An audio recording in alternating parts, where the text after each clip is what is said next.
নমস্কার। শুক্র মঙ্গলের সমসপ্তম রাজযোগ ঘটতে চলেছে ডিসেম্বর মাসে ২০২৪ সালে।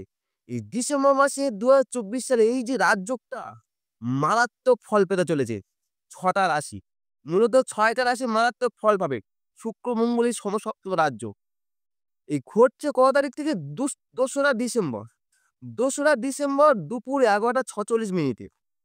শুক্র যখন ধনুরাশি ত্যাগ করে মকর রাশিতে এন্ট্রান্স করবে।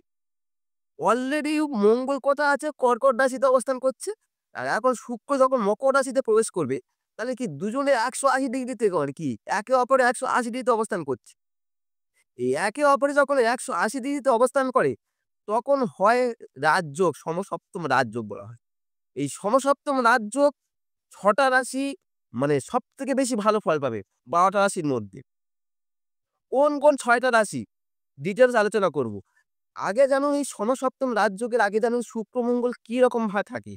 দেখুন আমাদের রাশিচক্রে শুক্র বলুন মঙ্গল বলুন এরা একে অপরের ঘর দিয়েছে, সপ্তমের ঘর দিয়েছে। কেন? মেষ রাশি সাপেক্ষে সপ্তম ঘর কি তুলা রাশি, তেমনি বৃষ রাশি সাপেক্ষে সপ্তম ঘর কি বৃশ্চিক রাশি, তেমনি তুলা রাশি সাপেক্ষে সপ্তম ঘর কি মেষ রাশি, বৃশ্চিক রাশি সাপেক্ষে সপ্তম ঘর কি তুলা রাশি। অর্থাৎ কি মেষ রাশি বৃশ্চিক রাশির মালিক হচ্ছে মঙ্গল, আর তুলা রাশি শুক্র রাশির মালিক তুলা রাশি আর হচ্ছে বৃষ রাশির মালিক হচ্ছে শুক্র। তাহলে মানে কি রাশিচক্রে এইভাবে তো সেট করেছে। ঠিক তেমনি আমাদের ইউনিভার্সালে এই যে আমাদের গ্রহদের অবস্থান পরিবর্তন হচ্ছে শুক্রের ২রা ডিসেম্বর যখন পরিবর্তন হচ্ছে, মকরে যাচ্ছে, তাহলে শুক্র মঙ্গল একটা সমসপ্তম অবস্থান করছে। এই শুক্র মঙ্গল যখন সমসপ্তমে অবস্থান করে, প্রবল রাজযোগ তৈরি হয়। প্রবল রাজযোগ। এই রাজযোগে মানে কি সবথেকে যদি শুভ ফল করেন ৬টা রাশি শুভ ফল পাবে। কোন ৬ রাশি শুভ ফল পাবে? ডিটেইলস আলোচনা করছি। ভিডিওটা স্কিপ করো না। যারা দেখতে চাইছেন যে আমাদের রাজযোগের মতো ফল পাবো কিনা, কি কোন বিষয়ে পাবেন, কোন সেক্টরে রাজযোগের মতো ফল পাবেন সেটা আলোচনা করছি। ১ম আলোচনা করি, ১ম যে ঘরটা সবথেকে রাজযোগে বেশি ফল পাবে সেটা কি? মেষ রাশি। মেষ রাশি হচ্ছে কি মেষ রাশির জাতক জাতিকারা এই যেহেতু এটা ৪র্থ দশমে ঘটছে, আমরা সমসপ্তম ঘটছে ৪র্থ দশমে। তাই মেষ রাশি জাতক জাতিকারা মারাত্মক শুভ ফল পাবেন। এর ফলস্বরূপ মেষ রাশির জাতক জাতিকারা ভূ-সম্পত্তি ও নতুন যানবাহন কেনার তার প্রবল যোগ তৈরি হবে। ভূ-সম্পত্তি এবং নতুন যানবাহন। যারা অবিবাহিত আছেন, যে সমস্ত মেষ রাশির জাতক জাতিকারা, তাদের বিয়ের একটা প্রস্তাব আসতে পারে। সে পুরুষ হোক বা নারী হোক, যেই হোক বিয়ের একটা প্রস্তাব আসতে পারে এবং দাম্পত্যের একটা শুভ সূচনা করতে পারে মেষ রাশির জাতক জাতিকাদের। এছাড়া মেষ রাশির জাতক জাতিকারা যারা প্রেম করছেন, প্রেমেও সাকসেস পাবেন। দাম্পত্যের শুভত্ব হবে। যারা বিয়ে দেওয়া পর্যন্ত দাম্পত্য শুভত্ব করবে। আর সবথেকে ভালো কিছু হবে, যারা কোনো সম্মানজনক কাজে অর্থ ও সম্মান দুটোই পাবে। এই রাজযোগটা আপনার ক্ষেত্রে খুব শুভদায়ক হতে চলেছে। খুব শুভদায়ক মেষ রাশির জাতক জাতিকাদের। তাহলে ২য় কোন ঘরটা পাবে? কোন রাশিটা পাবে? এই যে রাজযোগ বলছে ২য়টা পাচ্ছে হচ্ছে কি বৃষ রাশি। বৃষ রাশি জাতক জাতিকারা রাজযোগের মতো ফল পাবে। কারণ কি? বৃষ রাশির সাপেক্ষে আপনার ৩য় নবমে, 3rd হাউস আর নবমে হচ্ছে এই রাজযোগটা ঘটছে। এই যে সমসপ্তম ঘটছে মানে হচ্ছে ৩য় আর নবমে। তাই এর ফলস্বরূপ বৃষ রাশির জাতক জাতিকারা ভাগ্য ও অর্থ এই দুটো ক্ষেত্রে একটা শ্রেষ্ঠ যোগ তৈরি হচ্ছে। ভাগ্য ও অর্থ দুটোই ক্ষেত্রে। আপনি যে প্রফেশনে থাকুন না কেন, সেই প্রফেশনে আপনি অর্থ লাভ করবেন এবং সবথেকে বড় কথা সম্মান বৃদ্ধি পাবে। সেই প্রফেশনে বৃষ রাশির জাতক জাতিকাদের। যারা প্রেমিক আছেন, প্রেম করছেন প্রেমিকরা, তারা প্রেমের সফলতা বৃদ্ধি পাবে। প্রেমের সফলতা বৃদ্ধি পাবে আগের তুলনায়। নিজেদের মধ্যে ভালো কোয়ালিটি স্পেন্ড করতে পারবে। খুব ভালো কোয়ালিটি স্পেন্ড করতে পারবে প্রেমিকরা। এই সময় আমি বলছি যারা প্রেম করছেন তারা দাম্পত্যের সম্পর্কের দিকে এগিয়ে যেতে পারে। এইটা খুব শুভত্ব যুগ।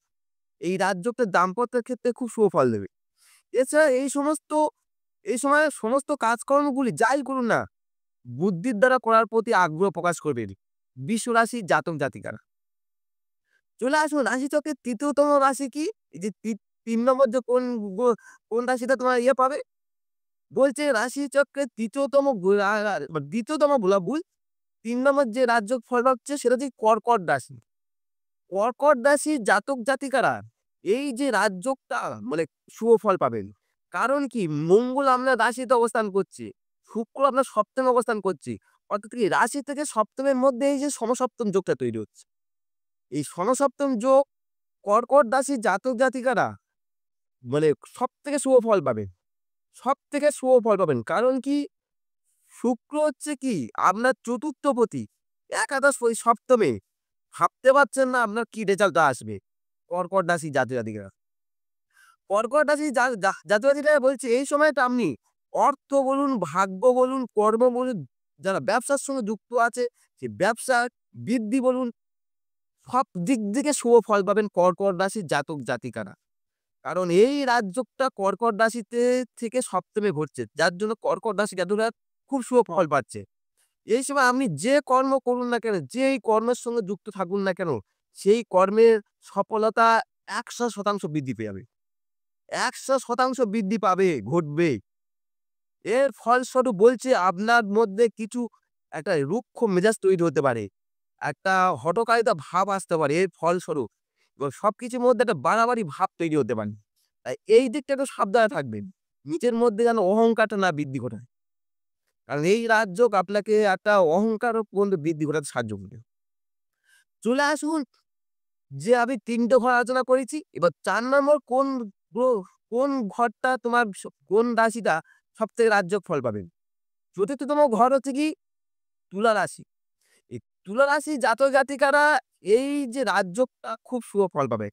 কারণ ঘটছে কোথায়? ৪র্থে ও দশমে।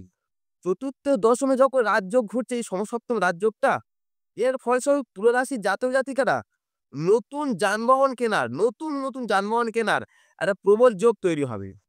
তেমনি ভূ-সম্পত্তির কেনার একটা প্রবল সম্ভাবনা তৈরি হতে পারে। ভূ-সম্পত্তি যারা জায়গা জমি কেনার প্রতি আগ্রহ ছিল, এই তুলা রাশির জাতক জাতিকারা এই সময় একটা কেনার একটা যোগ তৈরি হবে। একটা গোল্ডেন অপরচুনিটি আসতে পারে। এছাড়া তুলা রাশির জাতক জাতিকারা যারা অবিবাহিত আছেন, তুলা রাশি যারা অবিবাহিত আছেন, তাদের দাম্পত্যের আরো স্বাদ পেতে পারেন। দাম্পত্য জীবনের স্বাদ পেতে পারেন। যারা দাম্পত্যে বিভিন্ন সমস্যায় ভুগছেন, দাম্পত্য জীবনে যে দীর্ঘদিন যে সমস্যাগুলো ভুগছিলেন, সেই সমস্যা থেকে আপনারা কিছুটা হলেও উদ্ধার পেয়ে যাবে। অনেকটা উদ্ধার পাবেন, অনেকটা উদ্ধার পাবে। দুজনের মধ্যে ভালো বন্ডিং তৈরি হবে স্বামী-স্ত্রীর মধ্যে। তাহলে এবারে হচ্ছে ৪ টা ঘর আলোচনা করলাম। ৫ম ঘর কোনটি? যে রাজযোগের মধ্যে ফল পাবে সেটা হচ্ছে কি বৃশ্চিক রাশি। বৃশ্চিক রাশির সাপেক্ষে কোথায় ঘটছে? ৩য় ঘটছে আর ৯ম এ ঘটছে।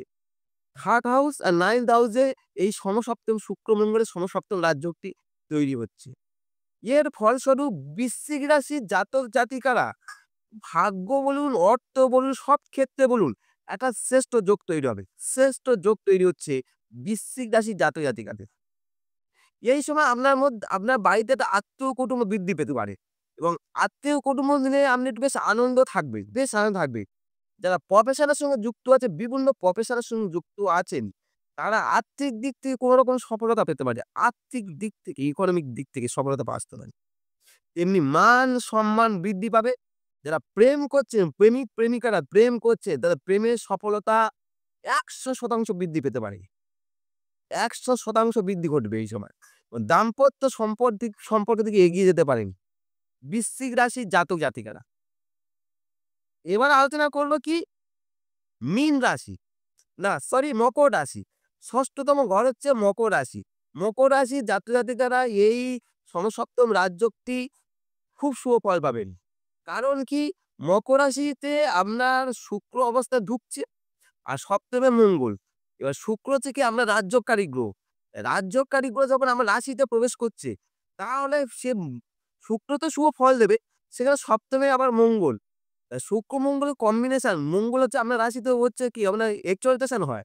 এই শুক্র মঙ্গলের কম্বিনেশন মারাত্মক রেজাল্ট পাবেন মকর রাশির জাতক জাতিকারা। মারাত্মক ভাবতে পারবেন না। মকর রাশির জাতকেরা এই সময় সব দিক দিয়ে শুভ ফলদায়ক হবে। এই যোগটি আপনার কর্ম বা যারা ব্যবসার সঙ্গে যুক্ত আছেন, তাদের ব্যবসার সফলতা বৃদ্ধি ঘটবে এবং ব্যবসার শুধু বৃদ্ধি তো ঘটবে না, আর্থিক দিক দিয়ে আপনার ব্যবসা যারা করছে লাভবানও হবে। আর্থিক দিক থেকে ব্যবসার প্রসারও বৃদ্ধি ঘটবে, আর্থিক দিকে লাভবান হবে। আপনি এই সময় সর্বক্ষেত্রে সবসময় নিজেকে যেন ভাগ্যশালী বলে বেশি মনে হবে। নিজেকে যেন সব ক্ষেত্রে যেন ভাগ্যশালী বলে মনে হতে পারে। আপনার মধ্যে এই সময় বিলাসিতার ভাব একটু বৃদ্ধি হতে পারে। বিলাসিতার ভাব। কারণ কি শুক্র আপনার রাশিতে অবস্থান করছে। মঙ্গল সপ্তমে। এই ছিল ৬ টা রাশি। এই ৬ টা রাশির জাতক-জাতিকারা এই যে শুক্র মঙ্গলের সমসপ্তম রাজযোগে খুব সুফল পাবে। ৬ টা রাশি। আলোচনা করলাম ৬ টা রাশি কি? মেষ, বৃষ, কর্কট, তুলা, বৃশ্চিক আর মকর। এই ৬ টা রাশি এই রাজযোগে সবথেকে সুফল পাবে। যদি এই ভিডিওটা আপনাদের কাছে ভালো লাগে, অবশ্যই একটা লাইক বা কমেন্ট করে যান। তাহলে বুঝবো আমার তথ্যর দ্বারা আমি হলে একটু হলেও উপকৃত হয়েছি। আর যদি আমার পার্সোনালিটি যদি আমার পছন্দ হয় তাহলে সাবস্ক্রাইব করে সঙ্গে থাকতে পারেন। নমস্কার।